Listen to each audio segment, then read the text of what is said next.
देशों के नेताओं के द्वारा।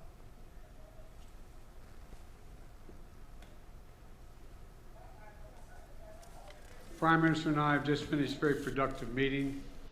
And the Prime Minister, I know you've got to go up to Capitol Hill very soon and to address the joint session of Congress. It's a testament to the strong and enduring and thoroughly bipartisan support that exists all across the United States for the friendship and partnership between India and the United States that they're anxiously waiting to hear you up on Capitol Hill. A partnership that is among the most consequential in the world, that is stronger, closer, and more dynamic than any time in history. Mr. Prime Minister, we've met many times over the past few years, most recently in Hiroshima at the G7 summit, and each time I was struck by our ability to find new areas of cooperation. Together, we're unlocking a shared future of what I believe to be unlimited potential.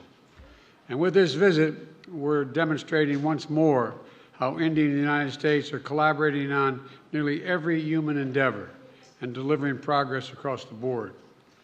From designing new ways to diagnose and treat illnesses like cancer and diabetes, to collaborating on human spaceflight, including sending an Indian astronaut to the International Space Station in 2024, to accelerating the global clean energy transition and tackling the climate crisis we face, to harnessing our shared expertise on critical and emerging technologies like quantum computing and artificial intelligence, to ensuring they are not used as tools of misinformation and oppression.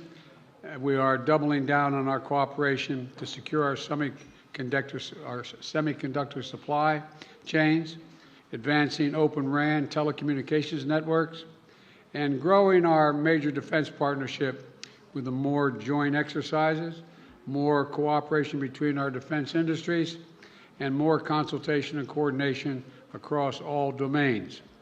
Our economic relationship is booming. Trade between our countries has almost doubled over the past decade to more than $191 billion, supporting tens of thousands of good jobs in both India and the United States. Add to that, 1 million American jobs across 44 states will be supported by the purchase of more than 200 American-made Boeing aircraft by that Air India is announcing earlier this year.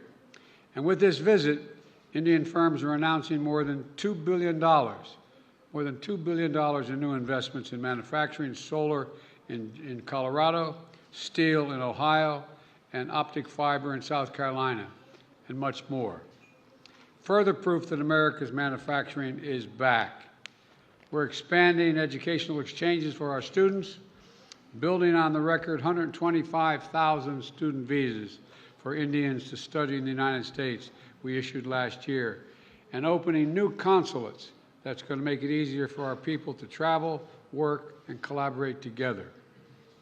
On the issues that matter most and that will define the future, our nations look to one another, including on critical regional and global issues. And today, we also talked about our shared efforts to mitigate the humanitarian tragedies unleashed by Russia's brutal war in Ukraine and to defend the core principles of the UN Charter's sovereignty and territorial integrity. We discussed our work through the Quad and how India and the United States, together with Australia and Japan, can ensure the vital Indo-Pacific region remains free, open, prosperous, and secure.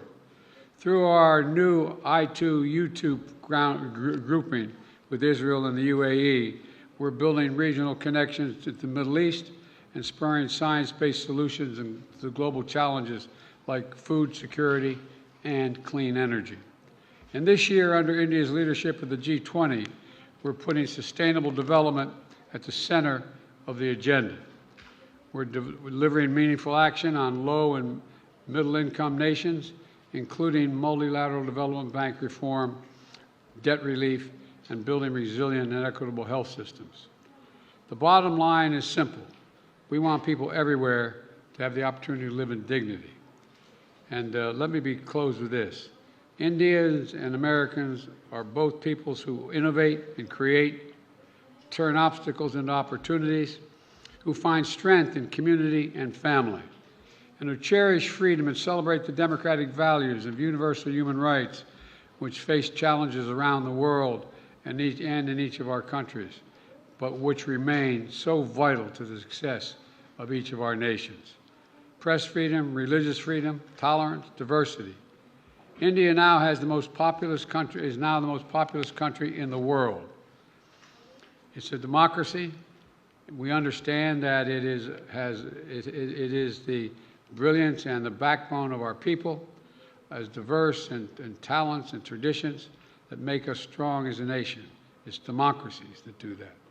We see that so clearly here in the United States, where a vibrant Indian American community of more than 4 million strong contributes every single day to the writing of the future of our nation. Indian Americans of every background and faith, representing the full diversity of India, are pursuing their American dream while maintaining deep connections for their Indian heritage and families. That makes us all stronger. That is a cornerstone of this essential partnership between India and the United States, and that is why I know the friendship between our nations is only going to grow as we face the future together. Mr. Prime Minister, the floor is yours.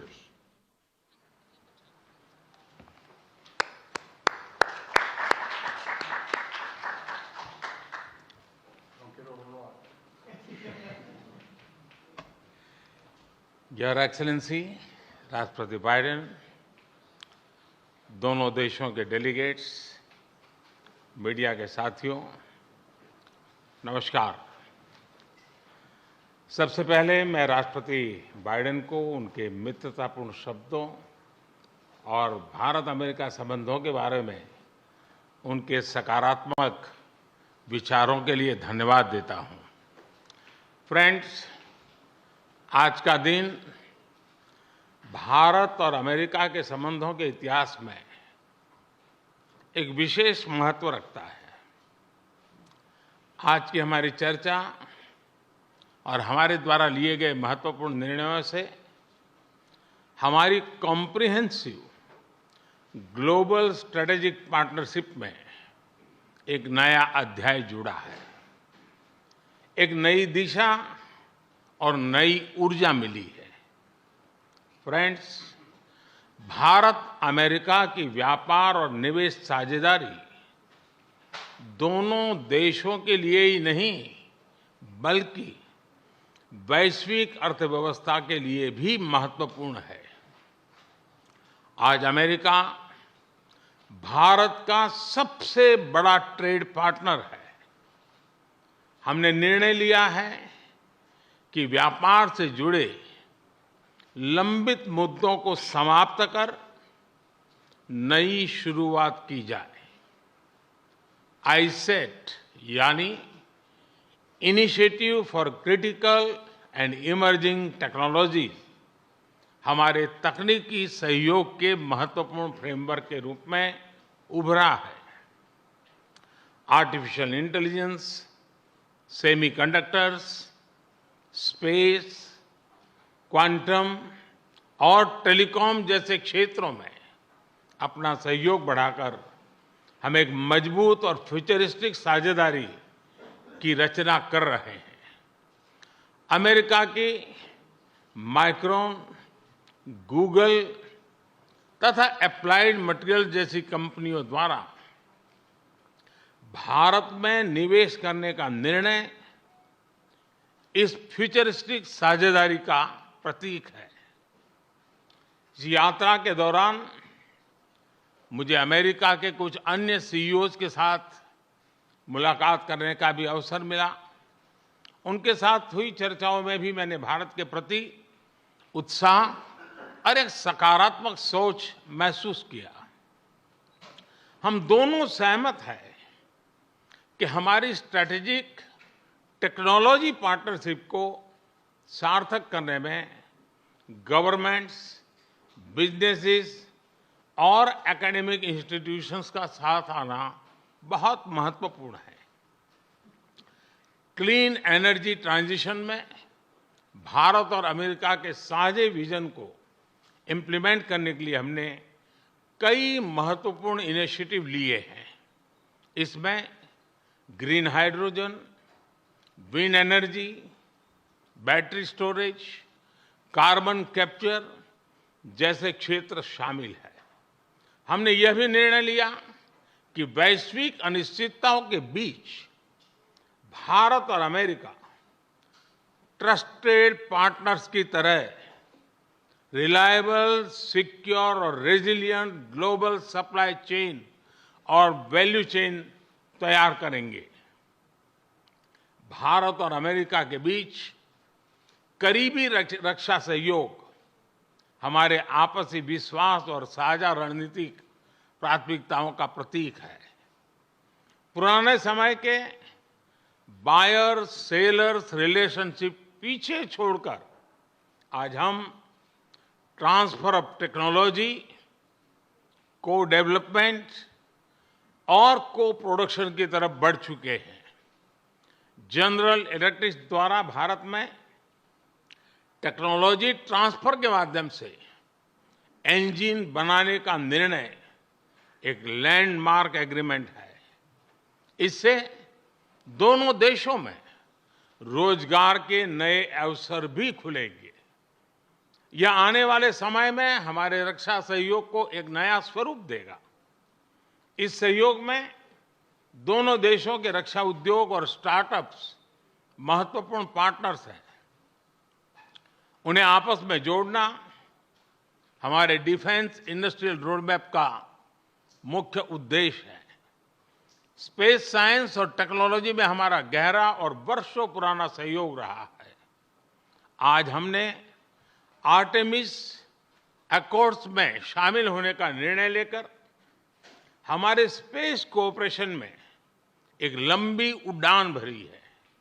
संक्षेप में कहूं तो भारत और America की साझेदारी के लिए even sky is not the limit. Friends, हमारे संबंधों का सबसे महत्वपूर्ण स्तंभ हमारे पीपल टू पीपल टाइज है। भारतीय मूल के 40 लाख से भी ज्यादा लोग आज अमेरिका की प्रगति में महत्वपूर्ण योगदान दे रहे हैं। आज सुबह व्हाइट हाउस में इतनी बड़ी संख्या में भारतीय लोगों की उपस्थिति इस बात का प्रमाण है कि इंडियन अमेरिकन्स हमारे संबंधों की असली ताकत है। इन संबंधों को और गहरा करने के लिए हम अमेरिका द्वारा बेंगलुरु और अहमदाबाद में कॉन्सुलेट्स खोलने के निर्णय का स्वागत करते हैं। उसी तरह सिएटल में भारत का नया कॉन्सुलेट खोलेंगे। फ्रेंड्स, आज की बैठक में हमने कई क्षेत्रीय एवं वैश्विक मुद्दों पर चर्चा की। इंडो पैसिफिक में शांति और सुरक्षा यह हमारी साझा प्राथमिकता है। हम एकमत हैं कि इस क्षेत्र का विकास और सफलता पूरे विश्व के लिए महत्वपूर्ण है। हमने क्वाड पार्टनरशिप के साथ मिलकर इस क्षेत्र के सभी देशों के साथ अपना समन्वय बढ़ाने पर विचार साझा किए। आतंकवाद और कट्टरवाद के खिलाफ लड़ाई में भारत और अमेरिका कंधे से कंधा मिलाकर चल रहे हैं। हम सहमत हैं कि क्रॉस बॉर्डर टेररिज्म को समाप्त करने के लिए ठोस कार्रवाई आवश्यक है। कोविड महामारी और यूक्रेन संघर्ष से ग्लोबल साउथ के देश विशेष रूप से पीड़ित हुए हैं। हमारा मत है कि इन समस्याओं के समाधान के लिए सभी देशों का एकजुट होना अनिवार्य है। यूक्रेन के घटनाक्रम के शुरुआत से ही भारत ने डायलॉग और डिप्लोमेसी के माध्यम से इस विवाद को सुलझाने पर जोर दिया है। हम शांति की बहाली के लिए हर संभव योगदान देने के लिए पूरी तरह से तैयार है। भारत की G20 की अध्यक्षता में हम one earth, one family, one future उस पर बल दे रहे हैं। ग्लोबल साउथ की प्राथमिकताओं को आवाज दे रहे हैं। मैं राष्ट्रपति बाइडेन का धन्यवाद करता हूं कि उन्होंने अफ्रीका को G20 का पूर्ण सदस्य बनाने के मेरे प्रस्ताव पर समर्थन जताया है। फ्रेंड्स, हमारे सभी साझे प्रयासों का मूल मंत्र है लोकतंत्र और लोकतांत्रिक मूल्यों तथा व्यवस्थाओं को सशक्त करना। विश्व के दो सबसे बड़े लोकतंत्र भारत और अमेरिका मिलकर विश्व शांति, स्थिरता, समृद्धि में महत्वपूर्ण सहयोग दे सकते हैं। मुझे विश्वास है कि इन मूल्यों के आधार पर हम दोनों देशों के लोगों की ही नहीं बल्कि पूरे विश्व की अपेक्षाओं और आकांक्षाओं को पूरा कर सकेंगे। राष्ट्रपति बाइडेन, आज की उपयोगी चर्चा के लिए मैं आपका बहुत बहुत धन्यवाद करता हूं। इस वर्ष G20 समिट के दौरान आपका भारत में स्वागत करने के लिए भारत और मैं स्वयं भी बहुत ही उत्सुक है। और जैसा राष्ट्रपति जी ने कहा, हम लोगों को मुझे जाना है बाद में कांग्रेस को एड्रेस करने के लिए, और इसलिए ज़्यादा अधिक समय न लेते हुए मैं मेरी बात को विराम देता हूं। मैं फिर एक बार राष्ट्रपति का बहुत बहुत धन्यवाद करता हूं।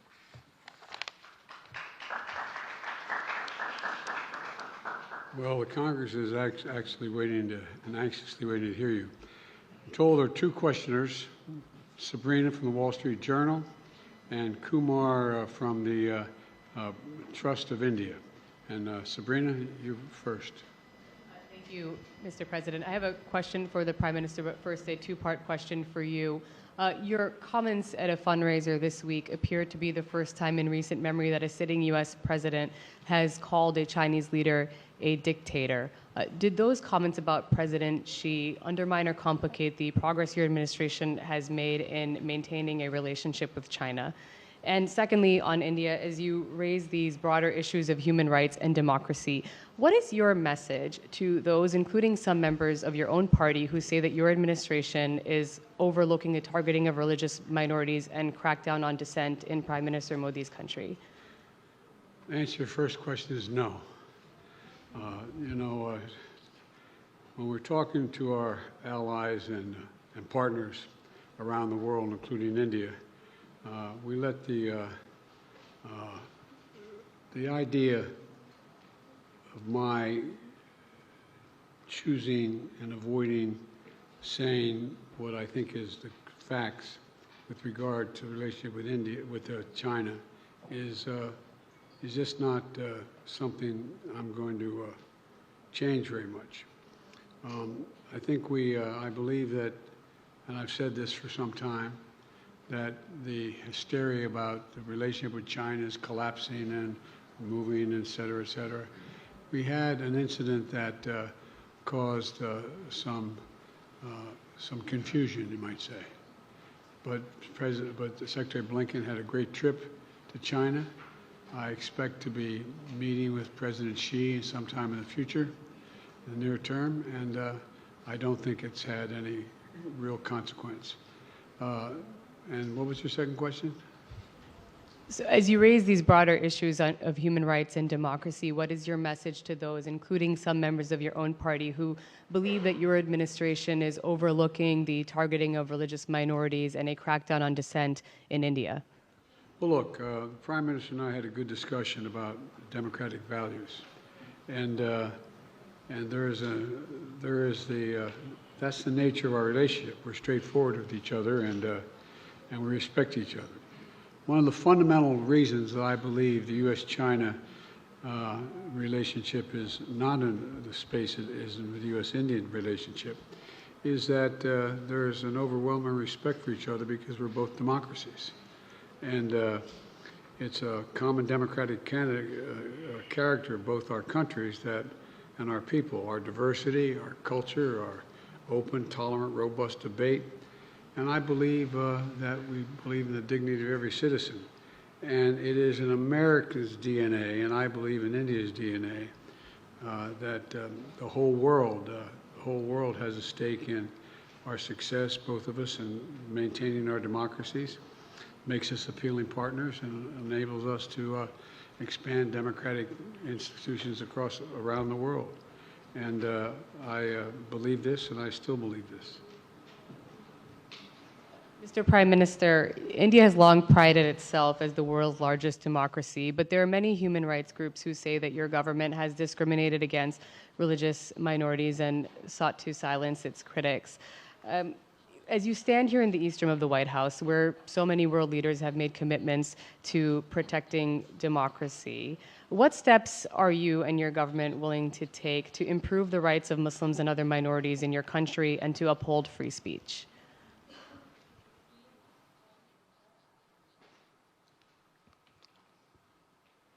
मुझे आश्चर्य हो रहा है कि आप कह रहे हैं कि लोग कहते हैं नहीं, भारत डेमोक्रेसी है।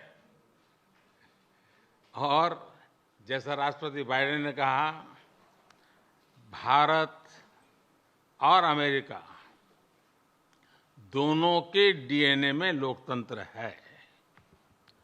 लोकतंत्र हमारा स्पिरिट है, लोकतंत्र हमारी रगों में है, लोकतंत्र को हम जीते हैं और हमारे पूर्वजों ने उसको शब्दों में ढाला है संविधान के रूप में। और हमारी सरकार लोकतंत्र के मूलभूत मूल्यों को आधार लेकर के बने हुए संविधान के आधार पर चलती है। और हमारा संविधान और हमारी सरकार, और हमने सिद्ध किया है डेमोक्रेसी कैन डिलीवर। और जब मैं डिलीवर कहता हूं तब कास्ट, क्रीड, रिलीजन, जेंडर, किसी भी भेदभाव को वहां जगह नहीं होती है। और जब हम लोकतंत्र की बात करते हैं तब अगर ह्यूमन वैल्यूज नहीं है, ह्यूमैनिटी नहीं है, ह्यूमन राइट्स नहीं है, फिर तो वो डेमोक्रेसी है ही नहीं। और इसलिए जब आप डेमोक्रेसी कहते हैं, जब डेमोक्रेसी को स्वीकार करते हैं और जब हम डेमोक्रेसी को लेकर के जीते हैं, तब डिस्क्रिमिनेशन का कोई सवाल ही नहीं उठता है। और इसलिए भारत सबका साथ, सबका विकास, सबका विश्वास, सबका प्रयास, उन मूलभूत सिद्धांतों को लेकर के, और इसलिए हम चलते हैं। भारत में सरकार के जो बेनिफिट्स हैं वो एक्सेस टू ऑल है, जो भी उसके हकदार हैं उन सबको मिलते हैं। इसलिए भारत के लोकतांत्रिक मूल्यों में कोई भेदभाव नहीं है, न धर्म के आधार पर, न जाति के आधार पर, न उम्र के आधार पर, न भूभाग के आधार पर।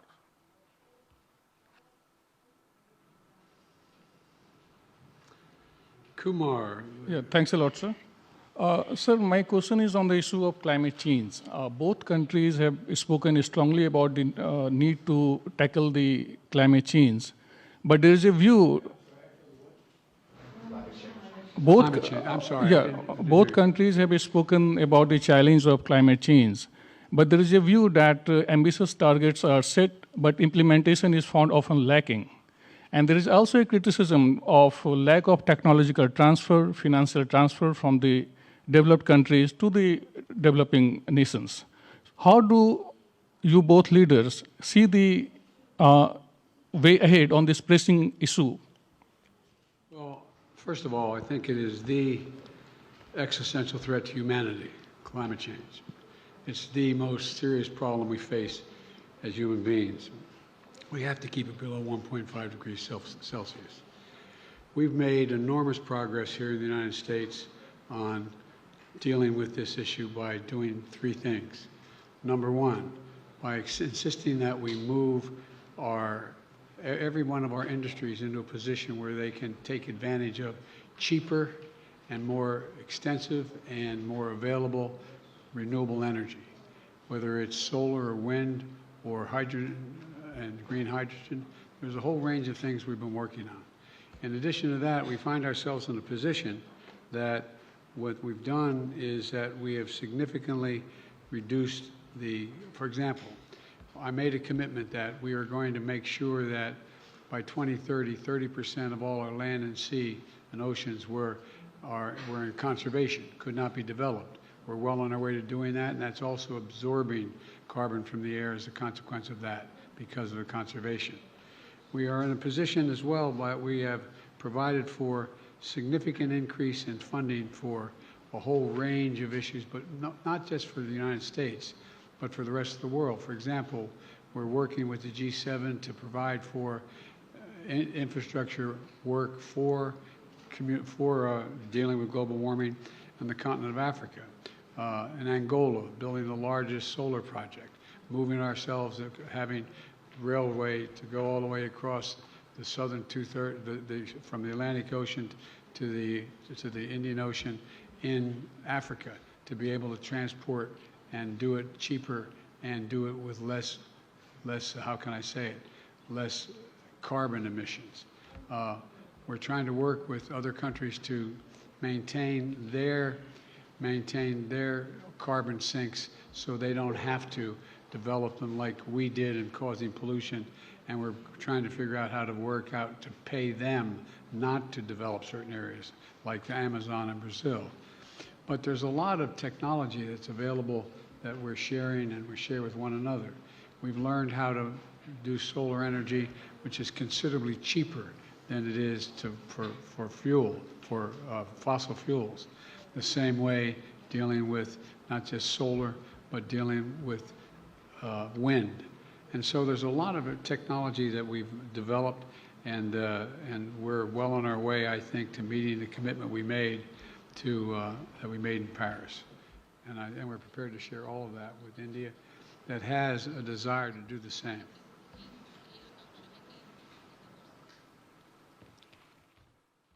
एक्सेलेंसी, आपने सही कहा। जहां तक भारत का सवाल है, एनवायरनमेंट, क्लाइमेट, ये हमारे सांस्कृतिक परंपरा में अत्यंत महत्वपूर्ण स्थान है उसका। हमारे लिए एनवायरनमेंट ये आर्टिकल ऑफ फेथ है। ये कन्वीनियंस के कारण करने का हमारा काम नहीं है, हम ये मानते हैं। हम एक्सप्लॉइटेशन ऑफ नेचर में विश्वास नहीं करते हैं। पूरे सृष्टि को चलाने के लिए मिल्किंग ऑफ नेचर तक तो चल सकता है, लेकिन एक्सप्लॉइटेशन ऑफ नेचर नहीं चल सकता है। हम इस पक्ष में रहे हैं और उसी के मूलभूत आधार पर भारत अपने लिए करता है, इतना ही नहीं, हम कुछ ग्लोबल इनिशिएटिव भी ले रहे हैं। आपको मालूम है, G20 देशों ने पेरिस में जो प्रॉमिस किया था, सभी G20 देशों में अकेला हिंदुस्तान है जिसने पेरिस में जो प्रॉमिस किए थे वो सारे प्रॉमिस पूरे किए हैं। इतना ही नहीं, सोलर एनर्जी के क्षेत्र में हमने ग्लासगो में रिन्यूएबल एनर्जी के क्षेत्र में 500 गीगावाट का टारगेट रखा है। हमने 2030 तक भारत की रेलवे का नेट जीरो का लक्ष्य रखा है। और भारत की रेलवे कहने के बाद आपको उसका स्केल पता होना चाहिए। भारत की रेलवे का मतलब है कि हर दिन मेरे यहाँ रेल के डिब्बे में पूरा ऑस्ट्रेलिया होता है। इतना बड़ा मेरा देश है और वहाँ मैं 2030 तक रेलवे को नेट जीरो लेकर के चल रहा हूँ। उसी प्रकार से जो हमने सोलर एनर्जी के टारगेट तय किए थे, हमने इथेनॉल के टारगेट तय किए थे 10% का, वो समय से पहले पूरा कर दिया। हम 20% इथेनॉल ब्लेंडिंग की दिशा में आगे बढ़ रहे हैं। हम ग्रीन हाइड्रोजन को इनिशिएट कर रहे हैं और भारत ग्रीन हाइड्रोजन हब बने, उस दिशा में हम काम कर रहे हैं। हमने दुनिया के लिए इंटरनेशनल सोलर अलायंस, उसका हमने लॉन्च किया और आज दुनिया के कई देश उसमें भारत के साथ मिलकर के आगे बढ़ रहे हैं। हमने जो आइलैंड कंट्रीज है उनको स्पेशली सोलार के क्षेत्र में मदद करके उनको एक नया विश्वास दिया है कि हम आपकी कठिनाइयों में आपके साथ हैं। भावी किसी भी संकट के लिए हम आपकी चुनौती को पार करने के लिए हमारी जिम्मेवारियां निभाएंगे, आपको भी मदद करेंगे। हम वो देश हैं जिसने एक और नया क्षेत्र हाथ लिया है। हम देख रहे हैं कि नेचुरल कैलेमिटी के कारण आज मनुष्य मृत्यु की चर्चा तो होती है, लेकिन इंफ्रास्ट्रक्चर का इतना नुकसान होता है जो 50-50 साल तक भरपाई नहीं हो सकता। और इसलिए ये जो क्लाइमेट चेंज के कारण जिस प्रकार का संकट आ रहा है, तो ऐसा इंफ्रास्ट्रक्चर बनना चाहिए जिसमें रेजिलियंस हो। और इसके लिए CDRI हमने एक ग्लोबल ऑर्गेनाइजेशन को जन्म दिया है। और आपको पता होगा, मैंने ग्लासगो के अंदर एक विषय रखा है दुनिया के सामने, और जिसको पिछले दिनों UN सेक्रेटरी जनरल और मैंने उसको लॉन्च किया है, वो है मिशन लाइफ। और जब मैं लाइफ कहता हूं तब life style for environment. Her individual को प्रो क्लाइमेट, प्रो एनवायरमेंट अपना जीवन जीने का तरीका डेवलप करना होगा। इतने बड़े संकट के लिए उस दिशा में भी हम काम कर रहे हैं। और मुझे विश्वास है कि भारत ने जो आज इन क्षेत्रों में काम शुरू किया है, इसलिए नहीं कि भारत ने दुनिया के एनवायरनमेंट को बुरा किया है, लेकिन हम इसलिए कर रहे हैं कि हमारी भावी पीढ़ी की हमें चिंता है। हम हमारी भावी पीढ़ी को ऐसा विश्व नहीं दे सकते हैं कि जिसके लिए उसके लिए जीना कठिन हो जाए। और इसलिए एक ग्लोबल रिस्पॉन्सिबिलिटी के रूप में भारत ने खुद ने कुछ बुरा नहीं किया है तो भी अच्छा करने में, योगदान देने में हम अग्रिम भूमिका निभा रहे हैं और हम आगे भी निभा रहेंगे। जहाँ तक समृद्ध देश हैं, लगातार चर्चा रही है, टेक्नोलॉजी ट्रांसफर हो, फाइनेंशियल मदद हो, और धीरे धीरे विश्व भी मन बना रहा है कि जो देश इसमें करना चाहते हैं उनको टेक्नोलॉजी की मदद मिले, उनको फाइनेंशियल मदद मिले। हम प्रतीक्षा कर रहे हैं कि जितना जल्दी इस विषय में आगे बढ़ेंगे, दुनिया को इस संकट से हम जल्दी से मुक्त कर पाएंगे। धन्यवाद। Let me add one thing to that. We have caused damage in the United States the way we developed over the last 300 years. And that's why I was able to convince my colleagues in the Congress to pass legislation, the largest climate fund ever in American and the world history, $369 billion. $369 billion to deal with the climate crisis. And we're doing it extensively now, and I think you're going to see significant progress. Thank you all very, very much. President,